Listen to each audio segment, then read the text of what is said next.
بسم اللہ الرحمن الرحیم۔ السلام علیکم ورحمۃ اللہ وبرکاتہ۔ عزیز طلبہ، امید کرتا ہوں آپ بخیر و عافیت سے ہوں گے انشاءاللہ العزیز۔ آج ہمارا سبق نمبر 34 ہے۔ آج کے سبق میں ہم یہ جاننے کی کوشش کر رہے ہیں کہ علم کا انحصار 3 چیزوں میں کیوں کیا گیا۔ جیسے کہ آج ہم دیکھیں گے علامہ رحمۃ اللہ علیہ، ہمارے ماتن علامہ نصفی رحمہ اللہ نے علم کو 3 چیزوں میں منحصر بیان فرمایا ہے۔ اس کے بعد ہمارے شارح علامہ تفتازانی رحمۃ اللہ علیہ نے ان 3 اسباب کی بہت ہی دل نشین تشریح فرمائی ہے اور بہت ہی آسان اور سہل انداز سے ان پر وارد ہونے والے اعتراضات کا دفعیہ بھی کیا ہے۔ قبل اس کے کہ ہم علم کے ان 3 اسباب کو جانیں، اس سے قبل چونکہ علم کے ان 3 اسباب میں حواس ظاہرہ خمسہ کا بھی دخل ہے۔ حواس ظاہرہ خمسہ ان کی تشریح آگے چل کر انشاءاللہ متن میں آئے گی۔ یعنی انسان کے ظاہر میں، بدن میں ایسے حواس جیسے ہاتھ سے چھونا، یا پورے بدن میں قوت لمس، چھونے کی ایک حاسہ ہے، ایک طاقت ہے، قوت ہے، اور آنکھ سے دیکھنے کی طاقت ہے، کان میں سننے کی، زبان میں چکھنے کی، ناک سے سونگھنے کی، تو یہ قوت شامہ، قوت سامعہ، باصرہ، ذائقہ اور قوت لامسہ، یہ ساری قوتیں ہیں جو اللہ سبحانہ و تعالی نے انسان کے ظاہر میں سمولی ہیں۔ ان 5 قوتوں کو تو متکلمین مانتے ہیں جو ظاہر میں ہیں، ان کے علاوہ کچھ ایسی حواس سے باطنہ ہیں، حواس سے ظاہرہ یعنی ہمارے کان، ناک، آنکھ، زبان، ہاتھ، یہ تو ظاہر میں نا پورے بدن میں ہے قوت لامسہ، لیکن آنکھ، ناک، کان اور زبان یہ تو ظاہر میں ہے، انسان کے چہرے پر یہ قوتیں ہیں اور اس کو نظر آ رہی ہوتی ہیں، ہر ایک اس کو دیکھ رہا ہوتا ہے۔ لیکن قوت باطنہ کچھ ایسی قوتیں ہیں جو انسان کے باطن میں اللہ سبحانہ و تعالی نے رکھی ہیں، اور وہ بھی 5 ہیں، ان کو حواس باطنہ خمسہ کہا جاتا ہے۔ قبل اس کے کہ ہم ان حواس باطنہ خمسہ کی تفصیلات کو جانیں، یہاں پر ایک بہت اہم ملاحظہ ہے، اور وہ یہ کہ ان حواس باطنہ خمسہ کو فلاسفہ نے ثابت کیا ہے، متکلمین علماء ان کو تسلیم نہیں کرتے، اور متکلمین علماء کا انکار کرنا کسی عناد یا کسی بغض کی وجہ سے نہیں ہے، بلکہ صرف اس وجہ سے کہ جن دلائل کی وجہ سے فلاسفہ ان حواس باطنہ کو ثابت کرتے ہیں، وہ دلائل متکلمین علماء کی نظر میں کمزور ہیں، وہ ان کو تسلیم نہیں کرتے۔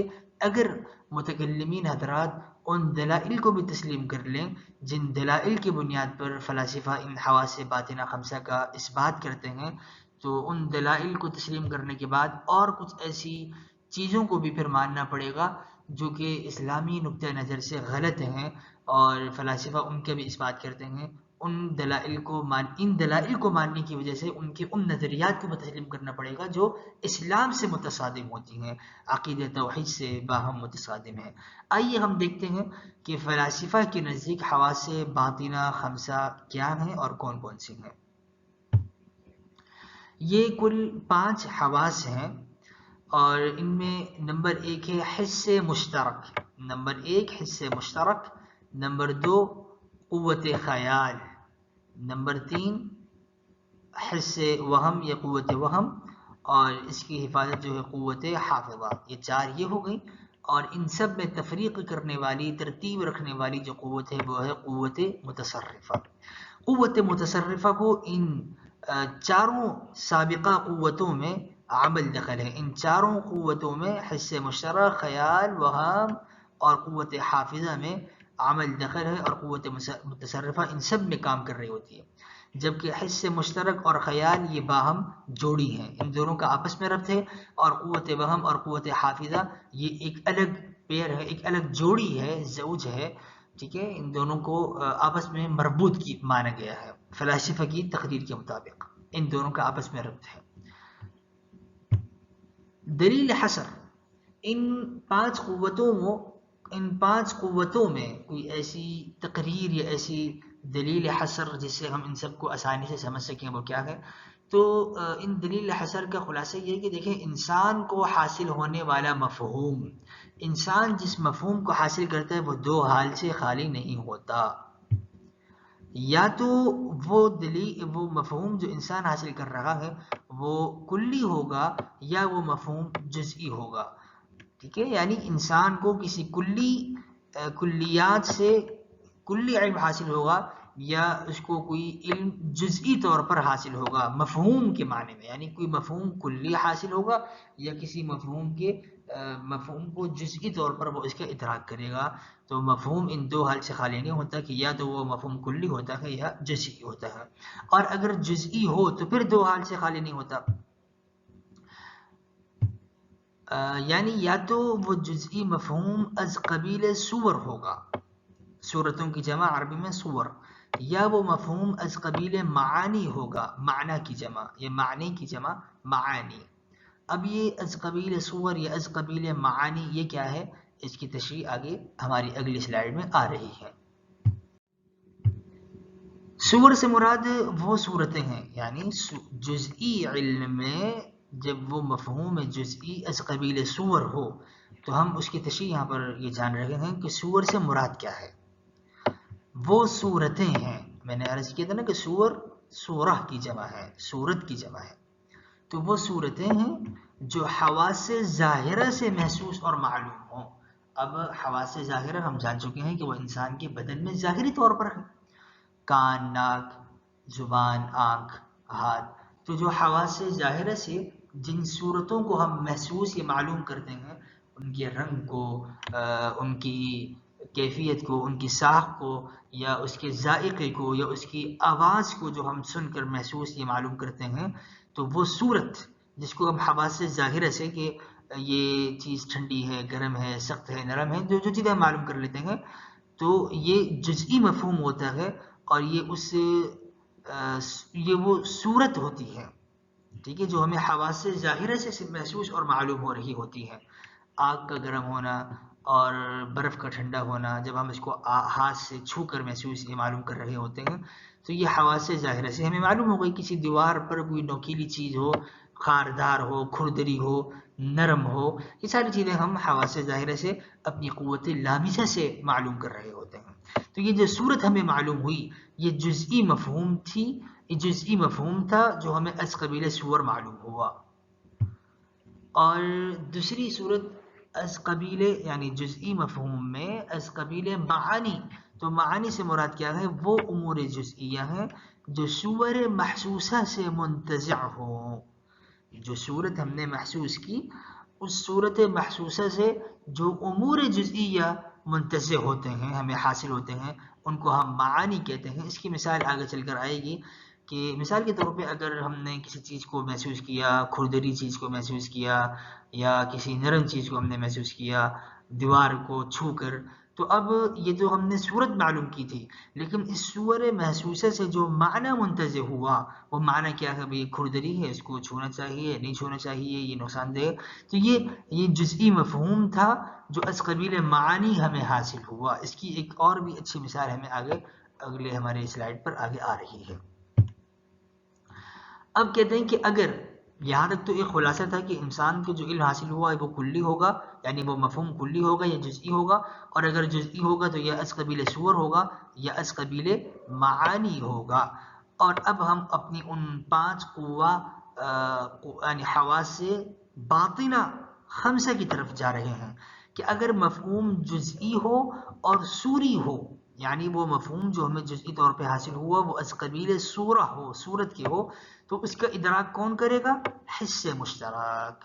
حس مشترک ادراک کرتی ہے کن علوم کا، کن صورتوں کا، جو مفہوم جزئی ہو اور از قبیل صور ہو تو اس کا ادراک حس مشترک کرے گی. اب اس کی حفاظت کون سی قوت کر رہی ہے؟ تو کہتے ہیں کہ ان کا محافظ خیال ہے. قوت خیال یہ بھی ہم جان چکے ہیں کہ 5 طرح کی قوتیں ہیں، 5 طرح کے حواس باطنہ ہیں، حس مشترک اور ان کے محافظ خیال ہے، قوت باغمہ اور ان کے محافظ قوت حافظہ ہے. اور ان 5 حواس باطنہ 5 میں جو تصرف ہوگا وہ قوت متصرفہ سے ہوگا. تو مفہوم جب جزئی ہو اور صوری ہو تو اس کا ادراک حس مشترک کرتی ہے اور اس کی حفاظت جو ہے قوت خیال کر رہی ہوتی ہے. اور اگر یہ مفہوم جزئی اور معنی ہو، معنوی ہو، از قبیل معانی ہو تو اس مفہوم کا ادراک قوت وہم کر رہی ہوتی ہے، اور اس قوت وہم کی حفاظت قوت حافظہ کر رہی ہوتی ہے۔ اب ان 5 طرح کی قوتوں کو تو ہم نے جان لیا، اور ان تمام چیزوں میں تحلیل ترتیب دینے والی قوت وہ قوت متصرفہ ہے۔ یعنی قوت متصرفہ ان 4 طرح کی قوت حس مشترک اور قوت خیال اور قوت وہم اور قوت حافظہ، ان 4 طرح کی قوہ میں جو ترتیب اور تحلیل جو قوت کر رہی ہوتی ہے وہ قوت متصرفہ کہلائی۔ خلاصہ کلام یہ نکلا کہ حس مشترک یہ حواس ظاہرہ میں منتبع صورتوں کو قبول کرتی ہے۔ حواس ظاہرہ میں جو صورتیں منتبع ہو رہی ہیں ان کو قبول کرتی ہے۔ آنکھ سے ہمیں کسی چیز کی رؤیت حاصل ہوئی، زبان سے ہمیں کسی چیز کا ذوق یا ذائقہ معلوم ہوا، یا کان سے ہمیں کسی آواز کی شیرینی یا تلخی معلوم ہوئی، تو ان حس مشترک ان چیزوں کو قبول کر رہی ہوتی ہے۔ جو چیزیں حواس ظاہرہ میں انطباع یا ارتسام کر رہی ہوتی ہیں، حواس ظاہرہ سے معلوم ہو تو ان کو قوت حس مشترک معلوم کرتی ہے۔ جبکہ خیال یعنی وہ چونکہ حافظہ خیال ہے، قوت خیال جو ہے وہ اس کی محافظ ہے، قوت حس مشترک کے لیے محافظ ہے، تو کہتے ہیں خیال وہ قوت ہے جس میں محسوسات کی صورتیں حس مشترک سے غائب ہو کر، یعنی حس مشترک سے جب یہ صورتیں غائب ہو جائیں گی تو یہ قوت خیال میں محفوظ ہو جاتی ہیں، تو قوت خیال حس مشترک کے لیے محافظ کا کام کر رہی ہوتی ہے۔ خیال کے اندر یہ چیزیں محفوظ ہو جاتی ہیں، اور بعد میں انسانی خیال میں یہ چیزیں چلی جاتی ہیں، یہ صورتیں خیال میں چلی جاتی ہیں۔ اور اب اگر وہ جزئی مفہوم جو ہمیں حاصل ہوا اگر وہ صوری نہ ہو بلکہ معنوی ہو، یعنی صور محسوسہ سے منتزع ہوتا ہو، تو کہتے ہیں کہ وہ ان کے ادراک قوت وہم کرتی ہے، اور وہم کی تعریف یہ ہے کہ وہم وہ قوت ہے جو حواس سے قطع نظر کرتے ہوئے معانی کے جزئیات کا ادراک کرتی ہے، جبکہ اس کا محافظ قوت حافظہ ہے۔ اب اس کی مثال کیا ہو سکتی ہے؟ یہاں پر ایک مثال بھی دے رہے ہیں، جیسے میں نے پہلے بھی ایک مثال عرض کی تھی، لیکن ایک اچھی مثال یہاں پر ابھی اس مقام پر آ رہی ہے۔ یعنی بکری کے بچے سے محبت کرنا، بھیڑیے کے بچے سے یا بھیڑیے سے عداوت کا اظہار کرنا، یہ قوت وہم سے ہمیں حاصل ہوا۔ اب بکری کا بچہ خوبصورت ہے، یہ ہمیں رؤیت سے حاصل ہوا، اور یہ حس مشترک نے اس کا ادراک کیا، چونکہ یہ صورت ظاہری ہے، اور اس صورت کا ادراک جو ہوا وہ ہمیں قوت باصرہ سے ہوا، اور حس مشترک نے اس چیز کو اخذ کیا، معلوم کیا اور محفوظ کیا، اور خیال نے اس حس مشترک کے ادراک کو محفوظ کر لیا، کیپچر کر لیا اور محفوظ کر لیا۔ لیکن اس بکری کے بچے سے، یعنی ایک ظاہری چیز تھی جو ہمیں حواس ظاہرہ سے معلوم ہوئی، اب اس بکری کے بچے سے ایک معنی منتزع ہوتا ہے، اور وہ معنی کیا ہے کہ بکری کے بچے سے محبت کرنا، کہ وہ بڑا معصوم سا اور بڑا یعنی دل ربا، دل نشین اور خوبصورت معلوم ہوتا ہے، تو اچھلتا کودتا اور مستیاں کرتا، تو اب اس سے محبت کا اظہار کرنا اور اس کو دیکھ کے خوش ہونا، یہ ایک معنی ہے جو صورت ظاہریہ سے منتزع ہو رہا ہے، لہذا قوت وہم نے اس معنی کا ادراک کیا۔ اور بھیڑیا چونکہ شیر خوار ہے اور وہ خون خوار ہے، وہ خطرناک جانور ہے، انسانی دشمن ہے، تو اب بھیڑیے کی صورت کا ادراک، ظاہری صورت کا ادراک قوت ظاہرہ حواس ظاہرہ نے کیا، اور حواس باطنہ میں حس مشترک نے کیا۔ لیکن اس بھیڑیے سے عداوت کا اظہار کرنا اور اس کے خوفناک ہونے کو سمجھنا، یہ قوت واہمہ نے اس کا ادراک کیا، اور قوت واہمہ کے ساتھ جو محافظ قوت ہے وہ قوت حافظہ ہے۔ اب ان 4 طرح کی قوتوں میں ترتیب اور تحلیل کی کام کرنے والی قوت کون سی ہے؟ قوت متصرفہ۔ ان تمام یعنی صورتوں میں بھی اور معانی میں بھی ترتیب اور تفصیل کی کام قوت متصرفہ سے ہمیں حاصل ہوتا ہے۔ اب یہ 5 قوتیں فلاسفہ نے تو اس کا اثبات کیا ہے، لیکن متکلمین نے ان 5 طرح کی قوتوں کو تسلیم نہیں کیا اور ان کا اثبات نہیں کیا۔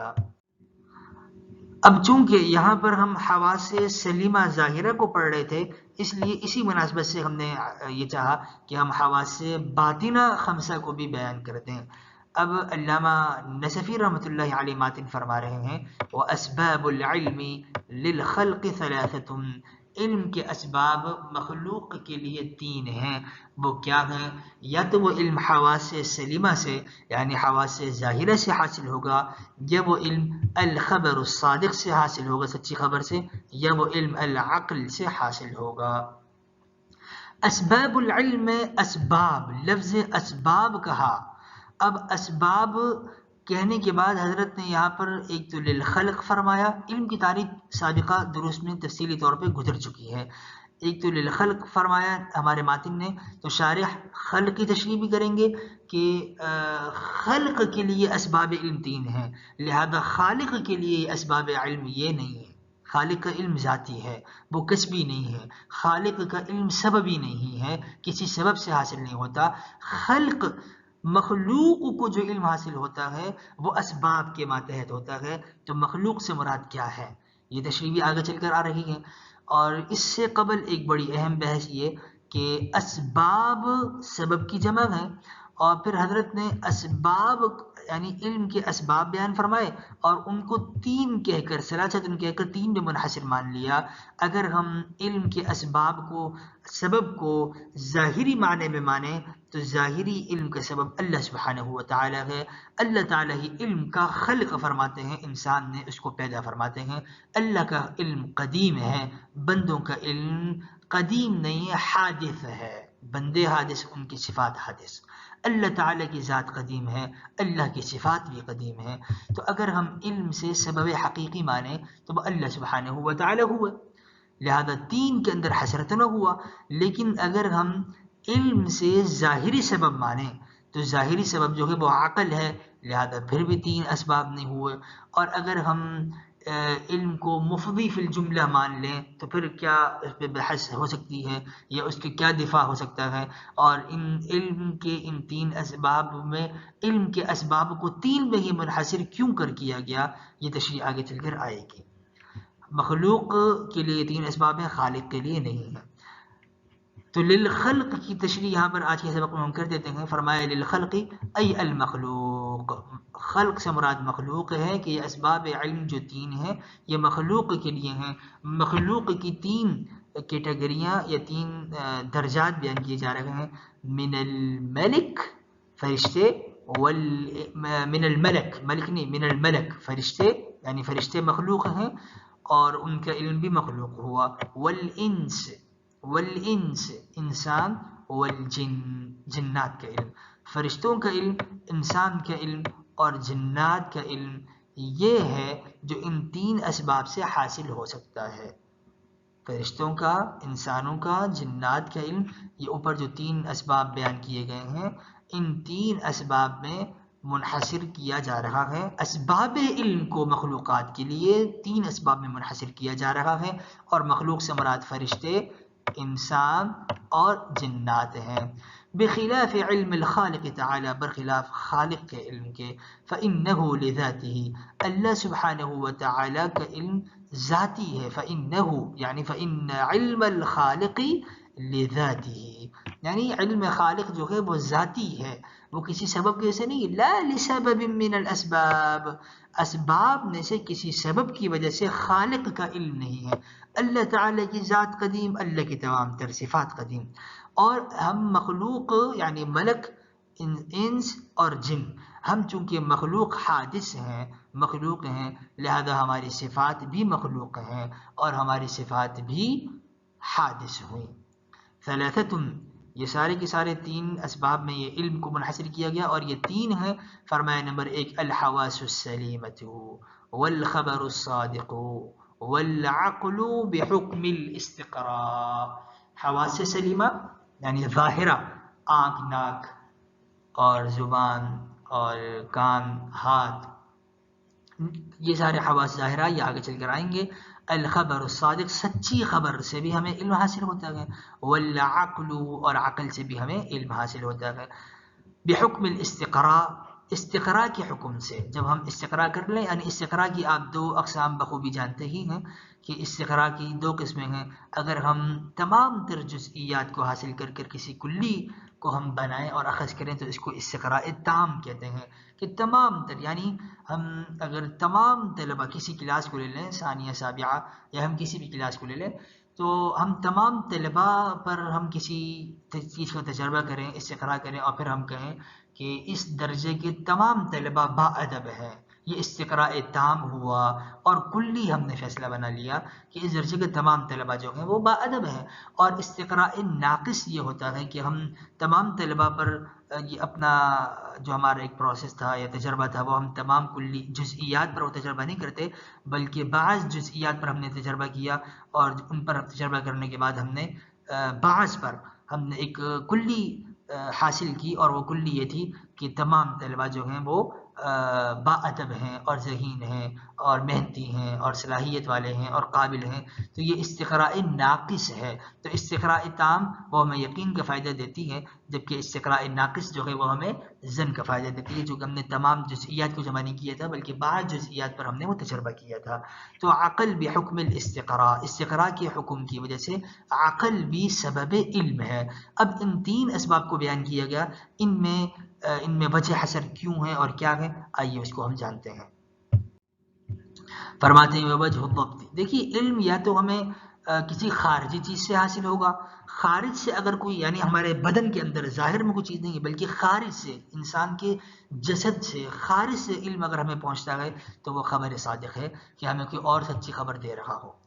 اور اگر ہمارے ظاہر میں، ہمارے بدن سے ہمیں علم حاصل ہو تو وہ علم یا تو آلے کے ذریعے سے ہوگا، اور وہ آلہ غیر مدرک ہوگا، یعنی وہ فیصلہ نہیں کر رہا ہوگا، وہ آلہ غیر مدرک ہوگا، تو وہ حواس سے ظاہرہ ہوئے۔ لیکن اگر وہ آلہ مدرکہ ہو تو وہ عقل ہوگی۔ تو اب عقل اور حواس یہ ہمارے بدن میں ہے، یہ دو سبب ہمارے بدن میں ہیں، اور ان دو سبب کے علاوہ تیسرا سبب جو خارج سے علم حاصل ہوتا ہے وہ ہے خبر صادق۔ تو فرمایا بوجہ الضبط، وجہ حسر یہ ہے ان سبب ان كان من خارج، سبب علم اگر تو خارج سے ہو فالخبر الصادق، تو وہ سچی خبر ہے، والا لیکن اگر خارج سے نہ ہو، اگر وہ داخل سے ہو، فان كان آلة، اگر وہ داخل سے ہو یعنی انسان کے بدن میں داخل ہو وہ سبب علم، آلة غیر المدرک، اور وہ آلہ ہو غیر المدرکی جو کہ ادراک نہ کرتا ہو، فالحواس، تو وہ حواس ظاہرہ خمسہ ہیں، وَإِلَّا فَالْعَقْلُ، لیکن اگر وہ آلہ مدرکہ ہے اور داخلی ہے، فَالْعَقْلُ، تو وہ تیسرا سبب علم جو ہے عقل ہے۔ ان تین اسباب سے ہمیں علم حاصل ہوتا ہے۔ اگلے سبق میں ہم انشاءاللہ سبب پر کچھ اعتراضات، جس کے بھی میں نے مختصر تمہید باندھی تھی کہ سبب حقیقی ہے، یہ سبب ظاہری ہے، یہ سبب مفضی فی الجملہ ہے۔ بہرکیف اگر کوئی بھی ہم بات لے لیں تو تین کے اندر اس کا انحصار کرنا درست نہیں ہوتا، اس کا کیا جواب ہے، آئندہ کے سبق میں ہم یہاں سے اپنی اس تفصیل کو جانیں گے۔ سبحان اللہ وبحمدہ، سبحانک اللہم وبحمدک، نشہد ان لا الہ الا انت، نستغفرک ونتوب الیک، سبحان ربک رب العزة عما یصفون، وسلام علی المرسلین والحمد للہ رب العالمین، والسلام علیکم ورحمۃ اللہ وبرکاتہ۔